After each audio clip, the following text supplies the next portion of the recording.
So we're going to start our presentation a little bit. There are actually two parts of our afternoon that we would like to give you more information about. The first part is going to be about frescoes. And frescoes are very, very special paintings. And Mr. Kapsner is going to tell us a little bit about what a fresco is and how a fresco is made and what makes a fresco kind of unique, different than other kinds of murals or large paintings on a wall. Okay, we want to learn about that. And then the second part of our information for you today is going to be about the stories that these frescoes tell. And that would be the subject of the artwork. So what is this all about? What is the meaning of these frescoes? And there's no one better to tell us that than the artist himself. So with that, Mr. Kapsner, I'm going to let you talk to the kids. We'll talk a little bit about frescoes. I can tell already these guys are great, great listeners. Well, good afternoon, everyone. Can you hear me? Yes. Okay, good. We can turn this off. Oh, I forgot to. Okay, that's all right. So, fresco is very special in the world of painting, and fresco means fresh. It's the Italian word for fresh. And the reason we call it that is because the artist paints into a fresh piece of plaster with water-based paints, which means you're working with watercolor type paint. And so what happens is the wall is actually kind of like a sponge. And so when you lay a fresh piece of plaster on a wall, it starts to dry. Well, as it's drying, there comes a point where it will start to accept more moisture. So what you do is you start laying color. So very thin veils of color on top of that plaster, and it's pulled in like a sponge. And so as the day goes on, there's only so much time you can paint, maybe 8 or 10 hours, 12 hours. And at the end of the day, when it dries, the paint dries in the wall itself. And that's what makes fresco so unique, because when you look at the paintings that are downtown or other paintings you see painted on walls or things like that, they are painted on the wall. You know, they're used with either enamel paints or house paints or whatever. They are not the wall themselves. The painting is on the wall. The other unique thing about fresco or murals of this size is they are designed for exactly where they're going to be. And we'll talk about that a little bit later when we get onto the big ones. So unlike a small painting that you might do of a still life with a bowl of fruit or things like that, where maybe one day you figure, well, I'd like it in my kitchen. Well, the next day you can say, well, no, I prefer it in the dining room. Well, you can take that little painting from the kitchen and you can hang it in the dining room. You can't do that with these because these were painted to be right here on these big walls. And that one in particular probably might weigh as much as 4,000 or 5,000 pounds. So it's very, very heavy, so you just don't pack up and walk out the door with them. So fresco with that regard is very simple. It's lime, which is kind of like plaster, sand, water, and powder pigment. There are no oils, no varnishes, nothing foreign, just very simple ingredients. And because of that, frescoes last for literally thousands of years. Some of the oldest frescoes we know of are in central Turkey, and they date to about 2500 BC. That's a long time ago. That's like, over 4,000 years ago. And the Egyptian tomb paintings were a style of fresco painting. And when we think of the ancient Greeks or the Romans, we do see examples of their sculpture and sometimes maybe some portraits that were done in the early part of like for instance, the 1st, 2nd century AD, when you'd see a portrait on a coffin. And because of the situation where that coffin was, the wood didn't rot, but wood generally would rot. So that's why, as long as you have a very strong wall, a very good foundation, these will last for a long, long time. And that's why it's a very permanent process. Fresco also is a very usable and useful medium in the case of education. It was widely used in the Renaissance, in churches and in public buildings, to tell stories to people because they didn't have TVs or the internet or websites or iPhones or things like that back in those days. They didn't have movies. And so these big visual stories were created. So you could see how a major event happened, whether it be something from the Bible, something from big wars that went on, or something from history, whatever it was. that's how people told stories. Because a lot of people in those days, unfortunately, did not have the opportunity that all of you have, which is to be educated and at this age be reading. There were a lot of people back in those days that did not know how to read. So that's why these visual images were things that were very important in how you could express or you could tell a story. They could remember the story and pass it on. So again, it's used as a decorative tool or an educational tool. We used it in here as an educational tool, so that would bring us next to talk about Charles Lindbergh. What did Charles Lindbergh do? All right, everyone should raise their hand. What did he do? You.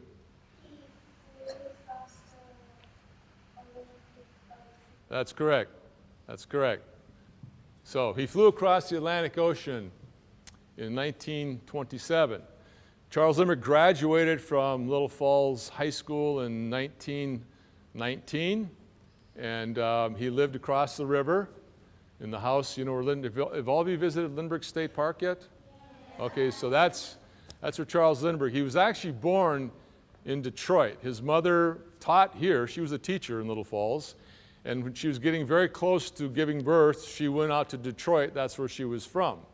And so Charles Lindbergh was actually born there, and they came back here when he was a few months old, and he lived here until he was roughly about 18 years old, and then from there he started his aviation training. So we wanted to depict Charles Lindbergh because you can see the fresco from the outside. So the beauty of that painting is at night, actually, when you're driving up Broadway and the lights are on it, that's really when you really see the fresco, because the glass reflection isn't as noticeable at night as it is during the day, but we had to do it that way. But it really gives a nice presentation for Lindbergh Elementary School, so we can talk about our hometown hero, Charles Lindbergh. Now, you see the Spirit of St. Louis. That was his airplane that he used when he flew across the Atlantic in May of 1927. A lot of people know just that part of his story, but Charles Lindbergh was a real visionary, and so we have him here, a portrait of him on the far left. He was probably about 72 years old at the time that photograph was taken of him, and he's sort of looking over his life, his accomplishments that happened, and because we know of these accomplishments because of his notoriety of that very famous flight. So we have Paris there because that's where he landed. It was actually Le Bourget is where the airfield was. But in later years, Charles Lindbergh was very involved with sciences and the invention of a profusion-type pump. This was in the late 20s, early 30s, where there were certain types of operations that were not possible to do on a person because you needed to keep the blood circulating in the body. When you put somebody out, you just can't stop their heart flow. Well, he was involved with the invention of that type of pump that involved and allowed these types of surgeries to happen. Later on, he was very involved with the environment, and he helped set up some of the very large parks in Africa. And so the Lindbergh Foundation, when they started in 1978, they took on the mantle of education. You know, how do we continue this legacy and the stewardship of our need and our responsibility and obligation to take care of our environment and the world? And so that's why we have the elephants. Charles Lindbergh's daughter, Reeve Lindbergh, was very instrumental in asking me to put the elephants there because she remembers as a child going to Africa with her father and the stories of elephants and how it relates so much to children. We think of like the circus, we think of a good time. Elephants are a matriarchal society. That means that the mothers are in charge and they stay together for generations. So you'll have like grandma and the great aunts and the kids and the grandkids. They're all traveling together. So you see large groups of elephants always traveling. They also display emotion, and they're aware of their presence. They recognize their dead. So it was very important to have them there, and that, again, tells us of our obligation to take care of our environment. So that's why there's a little cat in the lower right-hand corner. So if you have a pet, whether it be a cat, a dog, a bird, a fish, whatever, you need to take care of that little animal because that little animal is depending on you. That's why you took it as a pet. So on an individual basis, we can contribute in a great fashion. So with the students, that's again where the Lindbergh Foundation plays into effect. So we have the young kids with biology, the arts, literature, music, painting, and that's the teacher. They're holding that globe, and that globe is sort of the mystery. You know, we don't know what life holds in front of all of us, but the mystery of life and the mystery of education and the excitement of education is what's really important, and that's what's depicted in that scene right there. Then with the gentleman in the front, he sort of is the guardian of our environment. And the colors that you see, that red, blue, green, this predates a lot of you by the mere fact that right now when you watch TV, it's all digital, so it's pixelated in a very different way. Well, the original color TVs had these 4 tubes, or just different colors, and it's a combination of those 3 colors that we get all the color we see, believe it or not. It's a matter of how clever you are in mixing things. And then we have that tree, which is sort of tree of life, but yet if you look at it, it looks like a mushroom cloud of a nuclear explosion. So Charles Lindbergh in the 60s, 1960s, was part of the Strategic Air Command when they were planning potential nuclear bomb sites, because in America and in the world, that was a very dangerous time. That was called the Cold War, when there was the beginnings of nuclear power and bombs that could destroy the world as we know it. And so they were planning these sites. And Charles Lindbergh was sitting and reflecting in his book that here I am, very involved with all these indigenous cultures around the world that are not even aware of what 20th century technology is all about, and we're planning the potential destruction of the world as we know it, but unbeknownst to them. So it's a warning sign for all of us to be on guard with. And so I think that pretty much takes care of the first one, if you have anything to add to that. Yeah, well, I think as a 3rd grader, when you guys walk by that fresco and you see Charles Lindbergh over there way on the end, and he's kind of looking over his life. And you know, he was really lucky because he flew in an airplane a lot. And the view that he had was looking down on the earth. And he could see the beautiful things we have on our earth, the trees and the animals and the fresh air and the water. And the reason that Mr. Kapsner titled this fresco, The Stewardship, being a good steward is somebody that takes care of the things that we have. And so it's really a statement on the environment.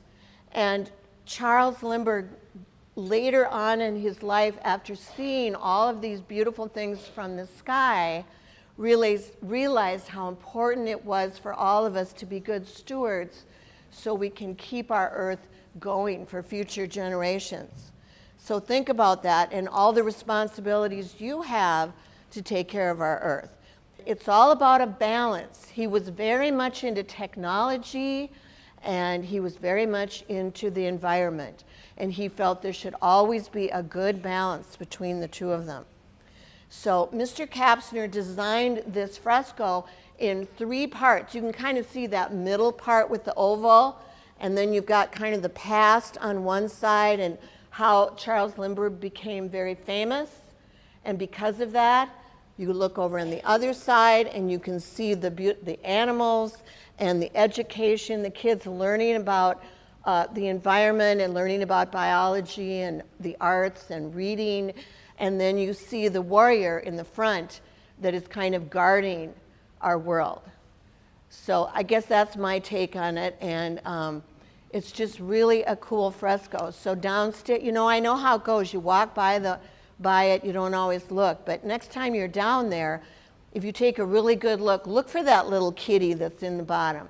And that little kitty is kind of a symbol about how we can take care of we may not be able to take care of wild elephants in Africa, but we can certainly take care of our own pets at home and be responsible for that.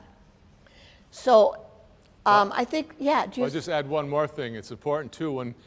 When I designed it, it was with all of you, and don't take this the wrong way, but your size, to walk by it and the plane be above you, and these kids are about your size as you're growing up. And so for me, the best view I designed it is if I'm standing out in the, I don't suggest you do this, but if I'm standing out in the middle of the street in the middle of the night when I'm looking up, you know, that's kind of the whole idea. As I mentioned, a fresco is designed for the space that it's in.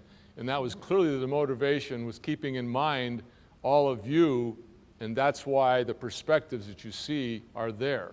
Where here it's a whole different animal in the big one. It was about 10 whole years, 10 years. I mean, you guys are you 10 now? No, not yet. Almost 10. I mean, your whole life of 10 years is how long this whole project went on. The very first one, of course, was the fresco downstairs, which is the stewardship. And then this huge one called the Beginnings was the next fresco, and it was done in 3 parts. You can see this photo, and the very first part was done over on the left side, and Mr. Kapsner will tell you about that. But I think this is really good, getting back to what a fresco really is. You see how the rest of the wall is just bare. A fresco is almost done like a jigsaw puzzle. It's just done in pieces because the plaster has to be wet or damp when you are applying the paint, and then the wall and the paint dry together. He'll maybe explain that a little bit more, and that's why it has to be done in sections. So this is the first section of this fresco, which is called Beginnings, and you'll find out why this one is called Beginnings. The second part was the middle was painted. Okay, and then we have the finish. third part. So, is there something that kind of reminds you a little bit about the one downstairs? That one is also organized in a composition of like 3 parts with a central oval, a focal point in the center. So we'll have Mr. Kapsner explain that to us. Okay, so let's all turn around since you can all hear me. So as you saw in the 3 photographs, this was done in 3 different sections. The first section was done in 1999, 98, 99, and 2001. There were several reasons for that because you do all of your background work away from the studio. You may have caught in that very first photograph of this section here, there was a very big drawing of like these figures. And so one of the things, we'll backtrack a little bit about what goes into the working end of a fresco. I explained earlier what it was. Well, once we have a composition organized, I have to do all these drawings ahead of time before I come on location. And the drawings all have to be done the exact same size as the figures are going to be on the wall. And so what happened, it was easier to explain right here, is a drawing that exact same size was done. I then traced it so I could transfer it from the drawing onto this wall. So once you have this tracing done, then you take this special needle and you punch all these little holes around the outline and the shadows and things like that. And so you have this whole tracing paper, all these dots or holes. You push that tracing paper against the wall and you have a gauze bag. Does everyone know what gauze is? It's kind of like a thin cloth. You put powder pigment in it. So when you pounce it, the powder is thrown against the tracing. Well, what happens is it goes through the little holes and leaves a complete dotted image on the wall. So all of you have probably started off with the coloring book, connect the dots, 1, 2, 3, 4, 5, 6 wall. We're the ones that invented all of that because that's how we transferred our big drawings onto the wall. So what you do is once you have that tracing done, you put it on the wall and you take your powder, you take your color, and then you draw a little outline. So all of a sudden, there's a little outline of all those figures on this wall. And it looks like kind of a watercolor drawing that I've created, and it allows me to see what's it going to look like on that wall. Well, the second thing it does is every day, as Mrs. Ratzlaff said, we lay a fresh piece of plaster because I can only work into an area depending on if it's the sky. Like for instance, the very first day on this wall, if you look at that cloud up there on the left, go across the top of that arch and go across the top of that smoke, that whole piece of plaster was laid the first day. That was the first day of painting, was that whole big section. In big areas like that, we can work big, but then when it came to a portrait, it would be just that portrait, because I have to go start to finish, because you remember I said the color is being pulled into the wall, and it's like a sponge, and at the end of the day, you want to have the thing pretty much completed, because once it dries, it becomes the wall. So I have to paint very fast. But also I need to know ahead of time, and that's why you draw all these studies. So when I'm actually painting, the images are locked in my mind. And so that's how I work and move along. So with that said, what we talk about are some of our early beginnings here. So we have Native American culture, we have agriculture, we have education with the teacher, we have the railroad, we have nursing, we have fur trading, we have a lumberjack, and there I am painting.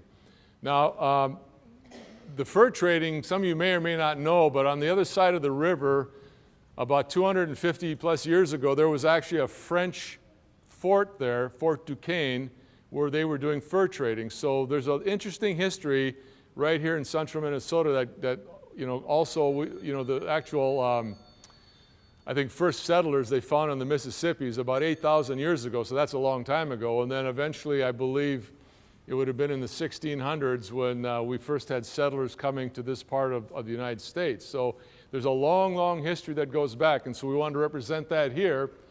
And the Mississippi River is a very important part of any of the communities in central Minnesota. So you look at Brainerd, and here we are in Little Falls, or St. Cloud, or whatever, because with water you can generate power. So we have the dam. The dam was first constructed like in the 1880s, 1890s, and so that big power plant that's on the west side of the river, back at one point, that power plant was supplying all the electricity going from here to the iron mines and even the southern edge of Duluth. Has any of you all been to Duluth? So you know how far away that is.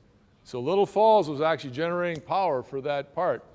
And one of the more interesting photographs that you may see sometime at the Historical Society, I think if I remember correctly, it was in 1911, and it was when they finally first turned on the street lights of Little Falls. So Little Falls, Minnesota was actually one of the first small towns in America that actually had street lights. And so whoever took the photograph was on the other side of the river looking this way, and in the background is this big full moon coming up. So it's kind of cool to see, Mother Nature in her glory with this big, beautiful moon, and all of a sudden the streetlights of Little Falls have come on. So there's a lot of history when it comes to Little Falls and the river and our contributions, and the fact also that on the west side where the boat works used to be was probably one of the largest lumber companies back in the early 1900s. The White Pine Lumber Company, and it was at one point, I think, the largest inventory of wood was sitting over there on the west side. There also were some huge log jams that happened because what they would do was when they would cut the trees down, they'd float them down the river, and sometimes there'd be too many logs and they would jam up, and this would be a very, very dangerous situation for someone to have to go on and try and unjam those logs. They would use dynamite, and people lost their lives trying to do these things. So that kind of talks about, the early history of our community. And of course, we've had the schools here for a long, long time. The center part is actually copied off of the stairs at Our Lady of Lourdes, which is the church on the west side. And I wanted to use this architectural motif because it pays homage to one of my favorite paintings in the Renaissance called The School of Athens. It was done by Raphael. And he pays tribute to education, and he's got this big, beautiful vault behind and the staircase with different people, the philosophers and artists and whatnot, sitting around discoursing about different things. Well, what we did here is we took more contemporary jobs or occupations that happen now, but also we wanted to know what were some of the nationalities that settled in this area between roughly 1870 and 1920, because if we started looking from then till now, we'd have probably all of the UN flags up there. So we had to limit it. So all these flags that are up here, with the exception of the African one, are flags that I went down to the Mall of America at a big store and bought so I could do that drawing and depict these flags. And so what we have in the center, in the very front, is this lady is holding the Norwegian flag.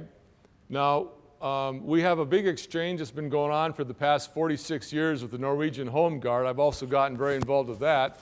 And some of you may know that Camp Ripley is a very big part of our culture and community. I think it's the largest employer in the county, brings in a tremendous amount of economic income to the area. And so this is a friend of mine who's depicted there. This is another friend who was on the school board at the time, and that's the Swedish flag. Then we have the Polish flag. And right here, this gentleman is tying a fishing lure. And so a lot of people, how many like to go out fishing? Well, there you have it. Have any of you ever tied your own fishing lure for fly fishing? Okay, so some of the things that we did in here, we tried to have different educational things going on at the same time that we were painting the fresco. So my friend Jeff came in here for a couple mornings as he was posing. So I did that drawing of him in here. And so you have all those risers that you stand, that for your choir you stand on back there. We had all those placed in front, so wherever the models were sitting on the steps, they could sit in here, and I did all my drawings of all these people right here in this room so I could get the perspective of looking up on the steps. So Jeff would come in, we'd sit, we'd draw. He then would demonstrate how to tie a fishing lure. And so there were classes that were set up with that. We also broadcast out to different schools, and so there were times where we could have a program with question and answer from other schools in the area. We even broadcasted out of Canada. We had a camera up there for this last section where we were broadcasting to a school over in Florence, Italy. So a lot of people were very aware of what we're doing, and that goes back to the educational component. So as we continue up the steps, we also have the golf course here, kind of a country club, and so we have the golfer there. We have a lady reading a grant because all of the money that was raised to paint these two frescoes were from private donations, and so there were foundations and some businesses and corporations and a lot of individuals that wanted to participate in the production of the painting downstairs and this one here because they had a strong commitment for education, which is very important to know that it was privately funded because of that. Then we have the city administrator, and we have the flag of Little Falls, and then we have the German flag. Then we have my niece who's holding a miniature fresco. Maybe at some point you can talk about these little mini frescoes that Mrs. Ratzlaff had the fifth graders do, I believe, so they could kind of understand what we were doing here.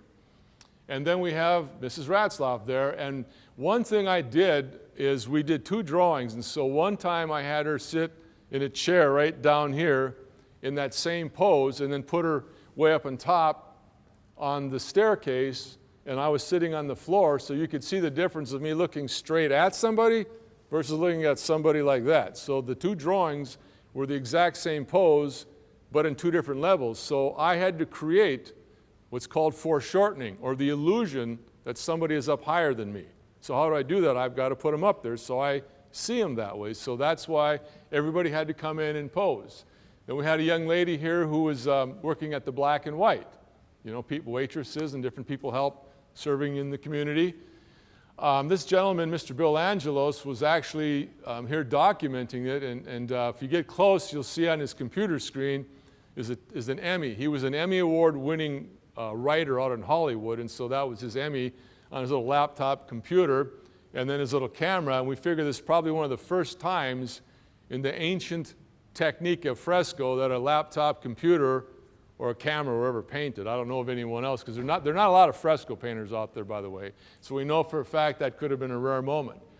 Then the other flags we have on this side over here, the Irish flag, French flag, Slovenia, Britain, Denmark, and Russia. So those are some of the other nationalities that have settled in this area. As we continue to move with the river, we then feature the library. So when you do a painting like this, which is kind of an allegorical thing, you can compose and kind of go all over the map, because we know that the library is not down by the river. But I wanted to feature it because of the importance of education and what a library represents. So on this side is then sort of a tribute to the arts and sciences. So we have a painter. This is the gentleman, the very first gentleman I actually studied with, Warren Woodworth. So my teacher sat for me for his portrait, and he's painting the Acropolis in ancient Greece, which was the center of learning for ancient times. And then we have a ballet dancer, ballerina. We have someone from the Explorers Club who's out there exploring, curiosity. That's what Charles Lindbergh also did. But explorers, you know, man always, like, now they're talking about, well, we need to go to Mars, you know. So there's that curiosity that man always has. And that's why in the first one, when I talked about the crystal ball and what education means and what your future holds for you, it's that interest and curiosity. Leonardo da Vinci talks about that education should be something that makes you want to know more. You should be curious. You should be asking questions. You can do that in a little bit here. And then we have a scientist and a musician. We have a dairy farm because farming and agriculture are a very important part of our community here. So that's represented. That's a farm that's out west of town called the Miller Farm. It's about 12 miles west of here. And then we have these balloons. The POW MIA is a tribute to all of our veterans. POW means prisoner of war. MIA means missing in action. So we have people who were prisoners of war. We have people missing in action, means that they still have not found them. And so this is part of a group out of St. Cloud called Freedom Flight, and I've worked with them for a long, long time. And actually the day we had the dedication, we had the balloon out here, but it was a little too rough that day to actually, so they brought the balloon up to inflate it, but the weather was sort of working against us. Well, then we have like, on the greenish blue balloon is a key, and that was the Initiative Foundation. That's sort of a tribute because they were helping us with this project, but it's also a key that unlocks the potential of a community. You know, what does your community do? What can you do for your community? How does your education work with the community? So it's very important to keep that in mind. And then we have a question mark. And the question mark is all about the future. You know, what does the future hold? Well, we just have to wait and find out and be patient. And then we have the wedged eye of ancient Greece, or Egypt, excuse me, which is also on the warrior downstairs, and that is the symbol of eternal life and just sort of watching over. It's a sign of good luck in ancient Egypt. And then we have the Spirit of St. Louis.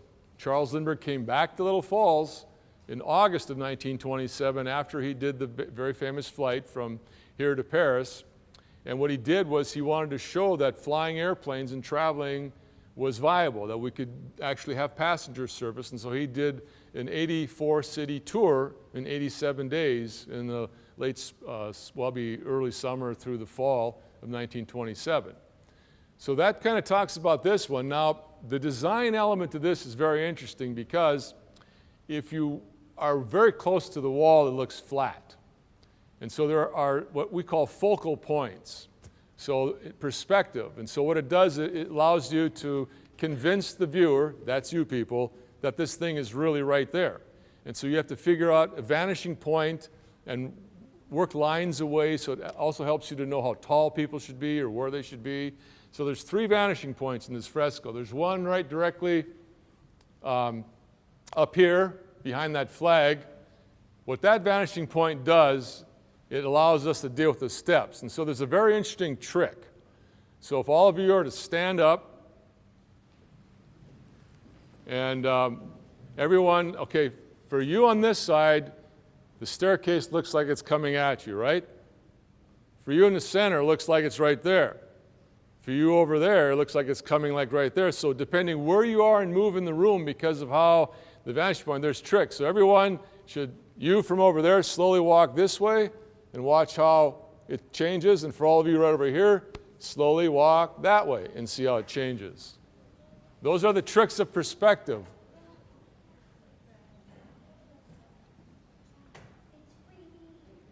So you see what's happening?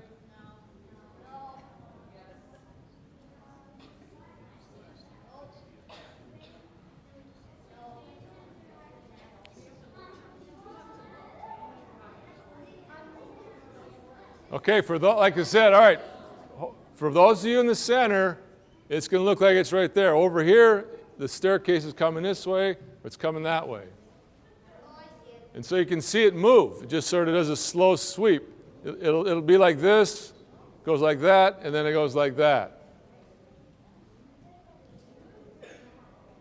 And the other thing is, if you all were to slowly come up this way, now as you're doing this, pay attention to the wall and watch how it becomes flatter.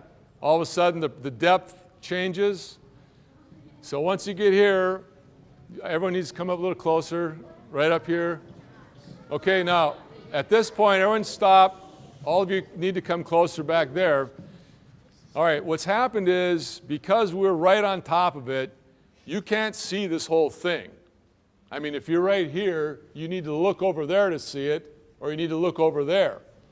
Now, as you slowly move back, and don't trip over yourselves, and by the time you get to the stage, but as you're moving back, start to watch the wall go like this. It slowly will move down to all of a sudden, when you're way back there, you'd be very aware of the whole volumetric sense. Go in the center here. You'll see. That's right. Move over in the center and do it.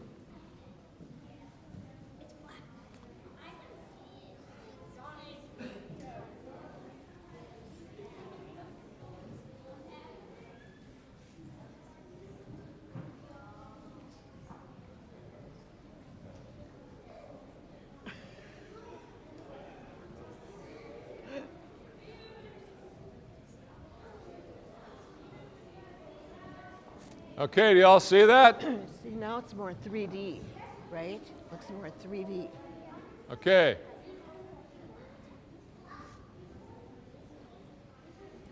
So did you all see what happened? You see how it looks so much different back there? Do I get a yes or no? Yes, yes. Okay, you all come back right here now and sit down, please.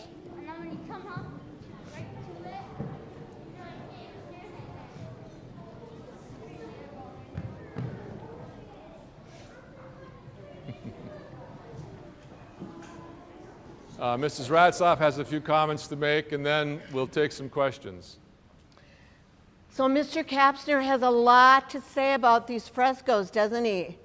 I mean, obviously he is the mastermind that figured all of this out in a big plan on how he was going to tell the story of the history of our community and our county area.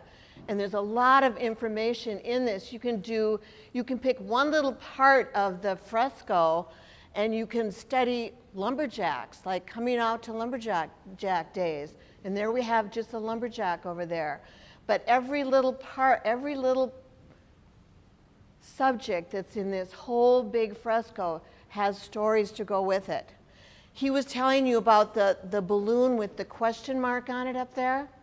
I just have a little story to tell you because I always think of this and I thought it was just a great little story. One day I had some first graders in here and they were doing some sketching of the fresco and we were talking about the fresco and I said, well, Mr. Kapsner put the question mark on that balloon because he was thinking about the future and no one really knows what the future is going to be like or what's going to happen in the future. And this little kid came up to me and he kind of pulled on my shirt and he said, Mrs. Ratzlaff, I know the future. I said, well, what? He said, I'm the future. He said, I'm going to grow up someday and I'm going to help make the future. So kids that are in school, you guys are the future. So it's pretty exciting to think of what you're going to be doing and what opportunities you're going to have to learn and to do things for the world too. So when you see that question mark, you can think a little bit about what you might be doing in the future because you are the future. Okay, now you have listened to a lot of things today about the fresco downstairs and the fresco upstairs, the stewardship and the beginnings fresco. I want you to think if you have a really good question that you'd like to ask Mr. Kapsner, now would be the time to do that. So you can just raise your hand, and if you have a question, Mr. Guast has a microphone, so you can talk into the microphone. We'll just start right over here.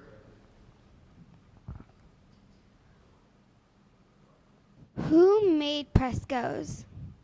I don't have an exact person, but it all began with people experimenting with, you think back the cave paintings and putting pigment on the walls, then all of a sudden somebody realized, oh, we got plaster wall, and geez, what if I put a little bit of color on there? So like with anything, it goes back to curiosity, asking questions. So this person who was creating a wall thought, geez, if I had some of this stuff and put it on that wet wall, would it stay? Would it dry? Can I do something with it? And once they figured out that you could apply color to the wall, they elaborated on, which meant they started to make it more complicated. So that's how it all started, but I don't have an exact date of who did that, but that's a very good question. How did you get the idea to do a fresco in here? Okay, for those who didn't hear, how did I get an idea to do a fresco in here? The gentleman over here on the left with the Swedish flag is an old friend of mine, and he was on the school board at that time, and I was busy working in North Carolina. I was one of the other reasons I was going to mention before I answer your question is why it took so long is I was very involved with the Fresco team in North Carolina. So in between my time working in North Carolina, we could come back up here because one of the main people from North Carolina needed to be here with me as he was with us in North Carolina. And so Cal Jackson was on the school board and said, hey, we're going to be putting an addition up on Lindbergh School, and I'd like very much for you to come back to your hometown and paint a fresco or two. So I came back, I think it was like maybe in the fall, or maybe in Christmas in '91 or something like that, because I was busy, I was also teaching down in North Carolina. And so we started talking about it, I saw the blueprints, and they were showing me different spots, and we could do some here, do there, and I said, no, wait, like, what's going to happen downstairs? And so we discussed immediately that that would be a prime area, and because the school was named after Lindbergh, actually his father, we would put the Lindbergh fresco down there. And then I said, as long as we have this big wall here, because this used to be the auditorium. I actually went to kindergarten here, and I graduated on that stage many years ago. But this was the gymnasium. And so when they did this whole wall, we thought, well, this is simple enough. Let's do the history of central Minnesota. So once we knew that we were going to do them, it was very easy to decide what we were going to do. How many layers did you put on to the fresco to keep it from peeling? Okay, so that's a really good question. So number one, you have to build a special wall. So this big special wall was built here. Once that was put up, we had to put 2 layers of plaster underneath the layer I painted into to build up kind of like the sponge. Like I told you, the wall dries. So the wall is probably about this thick, but it's three layers. The very last layer that is put on the day I paint is only about that thick. And it's a combination. So the first layer we put up is like 2 parts sand to 1 part lime. The second layer is the same, but the layer I paint into is 1 part sand and 1 part lime. It's very pasty. When did you start loving to paint? Probably right away when I was able to start dabbling. But I'll tell you, it's a really funny, interesting story, and funny because when I finished that section, I remember standing back over there. This was 1998, and I'm all of a sudden thinking back, oh my God, I remember when I was in kindergarten, which used to be in the room where your office is, of hand painting blue and green. I'm going, oh my God, here I am back 40 years later. I've got my hands in the blue and the green. But I've painted, always been interested in art all my life. I went to St. Mary's, and the nuns there were very interested in the arts, and so we always had art day every Thursday, and it's something I've always done. So I know no other business. Do you still paint all this stuff? As a matter of fact, I just came from my studio. That's what I was doing before I came here. Right now, have any of you ever been to the Minnesota State Veterans Cemetery? You know, the cemetery that's north of town where the big paintings are in there? Well, that's what I'm working on right now. So the very last painting, the painting for the Air Force, is what I will be currently finishing within the next couple of months and bringing that out there so the 5th and final painting will finally be in the building. Do you use shapes when you paint? It would depend on the composition. Are you talking about like people and things like that? Yeah, so like for instance, right now with the Air Force painting, I'm telling the story of the branch called the Air Force. So we have pilots in there and an astronaut and some other people. And if I'm painting a still life, if I want to tell a story, I will pick those objects and design those objects and those subject matter pieces as to how I want to tell the story. Where do you get the idea to do this fresco painting? Well, when we first decided what were we going to do historically to talk about the story of central Minnesota, I went out to the Historical Society and talked to Jan Warner and a couple other people about what are some of the things that we should really be looking at to, in a very simple way, present the story of our area to all of you and to the general public. And so depending on, what I'm working on, like for instance, I'll go back to the project at the cemetery. I'm painting the 5 branches of the military, the Army, the Marines, the Navy, Air Force, and Coast Guard. So depending on which one I'm working on, I need to go to that branch of service, talk to their active duty people, veterans, and historians about what do we deal with in each of these 5 different paintings. So it's a matter of consulting and researching before you dive into something like this if you're going to be telling stories. You need to be accurate about it. Did you come up with this idea? Absolutely. So I had to come up with a compositional drawing. Once we discussed everything, then I sat down and mapped it all out. How many other frescoes did you make? Okay, how many other frescoes have I painted? I've been involved with fresco painting basically from 1975 to 2005, whether it be in Italy. That's where I went to school. So I studied fresco painting with a painter from North Carolina, Mr. Benjamin Franklin Long IV. And so I worked on frescoes with him in Italy, North Carolina, and then I think in Minnesota I've done 6 frescoes here. I've worked on 13 different fresco projects down in North Carolina and 2 big ones over in Italy. So a lot. How old is the fresco? Well, it'd be the beginning part is 20. Okay, this was done in 1998, so that's 20 years old. No, 21 years old. This is 1999, so this is 20 years old. And this is 2001, so this is 18 years old. And the one downstairs was done in 1994. So you can do the math on that one. That's 25 years old. Why did you do the fresco in this room? Why do we do the fresco in this room? Because they decided to turn it into like a media center, performing arts center, so it worked just very well that this was actually the only room we had a wall this big. Is the painting that he's painting over there a real painting? Yes. Yes, it is a real painting. I actually own the original now. So he was actually working on that painting at the time, and then my wife bought it for me for a birthday present, so that's how I have it. What does the guy with the gun stand for? He's a fur trader, fur trading. Fur trader goes out hunting, like in the old day, like a trapper. They would either trap or they'd be hunting buffalo or deer for the pelts and things like that. How come you included all the flags? We wanted to talk about all the different people that settled here. As a matter of fact, you might want to answer that question about the flags. Remember the questionnaire? Was it the 4th graders? We were just talking about the heritage of people that came to our county and our town and where their grandmas and grandpas came from. And so the kids had to research that. And when we look at the fresco, we saw all the different countries that represented the families that came to our town. And so in art class, the kids would research where their grandparents came from, and then they would do a mask, and they would decorate the mask to represent what their family did, if they were farmers or if they were bakers or where they came from. It was just kind of a research into your heritage. It's fun to find out where your ancestors came from.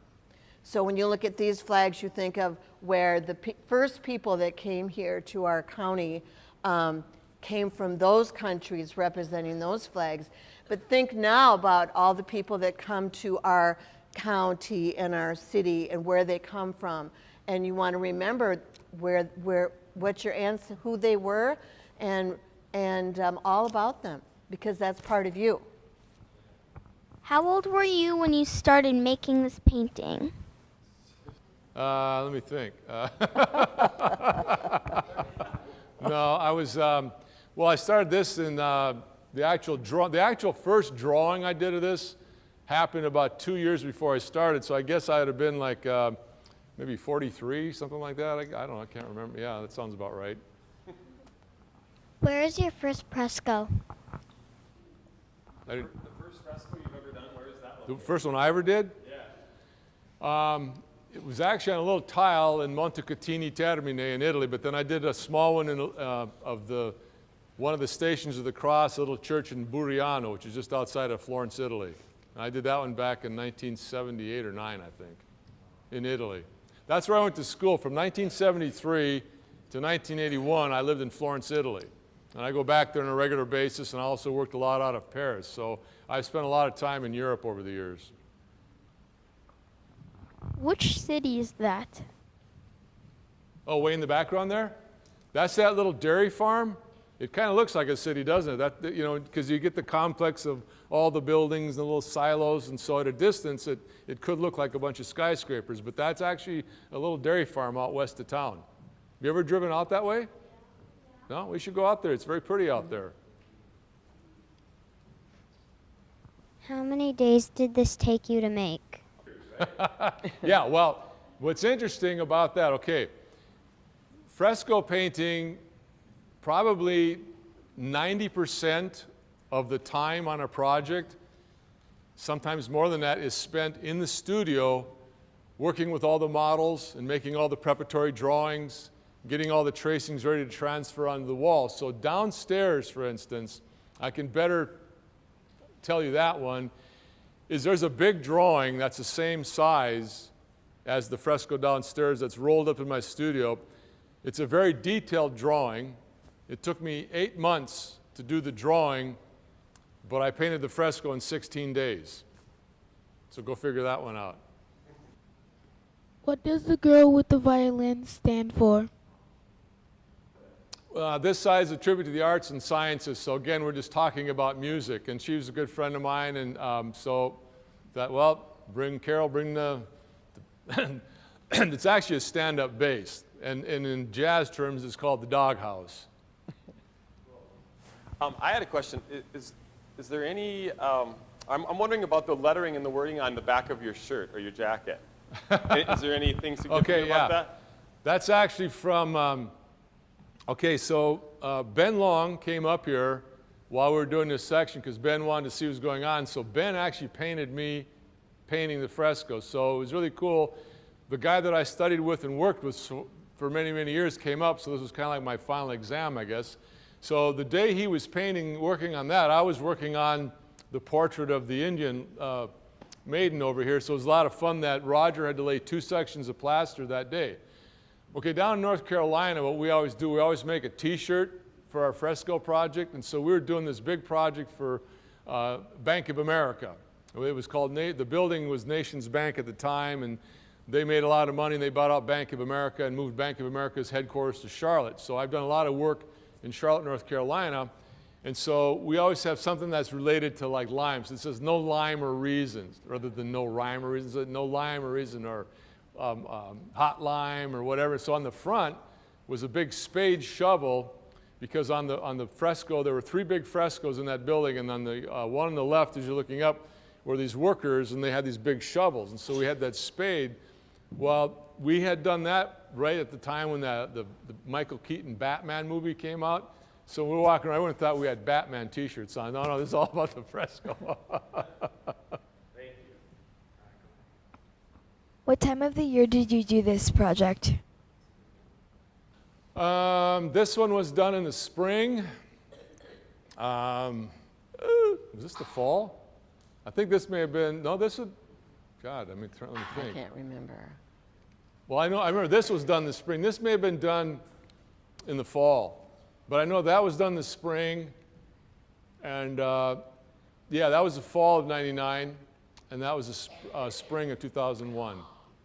Oh, I just thought of something too. No one asked about that shiny, Oh, there you go. shiny half circle that's at the top of the steps. Did you see that? It's really shiny? It's like a mirror. Actually, it shines better. I don't know if it's the lights are off or not, but you might want to tell them what that, because that's not paint.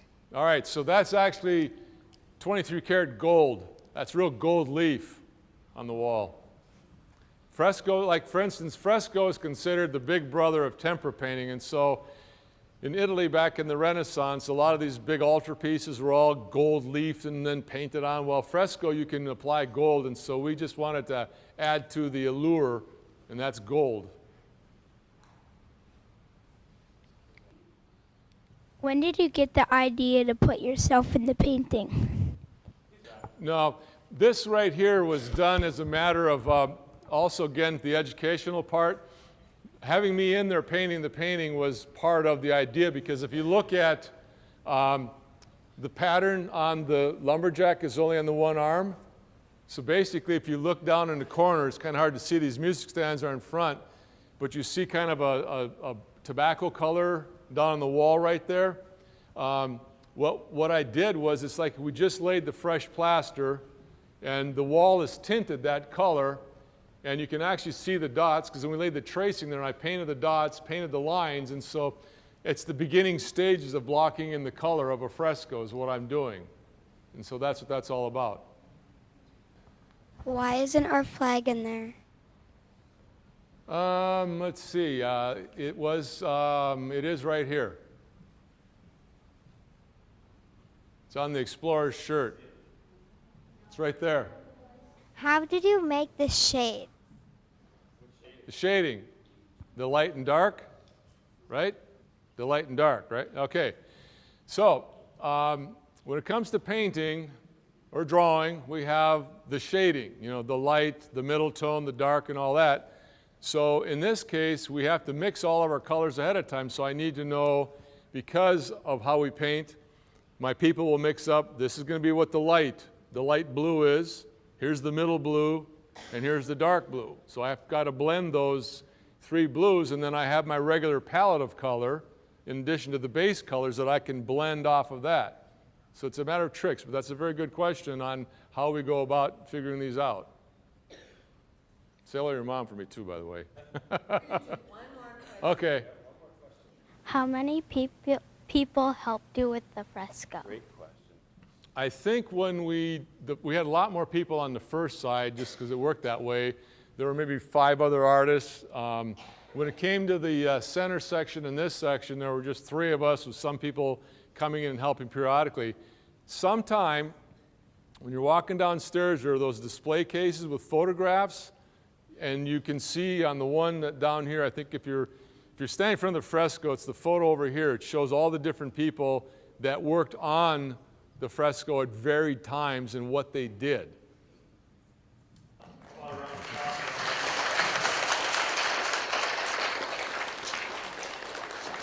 As the new principal,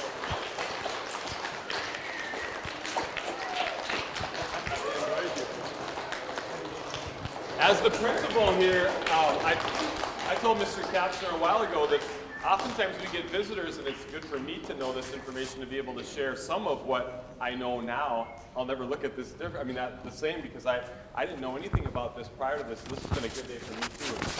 But we're very, very lucky to have the work that we have in our building, and all the beautiful paintings that we have from Mr. Kapsner. So can't thank you so enough, much. sir. Thank you for Appreciate it. coming to see us. Absolutely. Yeah. Absolutely. Thank Thank all of you. I would just like to compliment all of you on your great listening and behavior today. It was And just great awesome. questions. Great questions. For the end of the school year, you guys are amazing. So thanks so much for all of your attention today.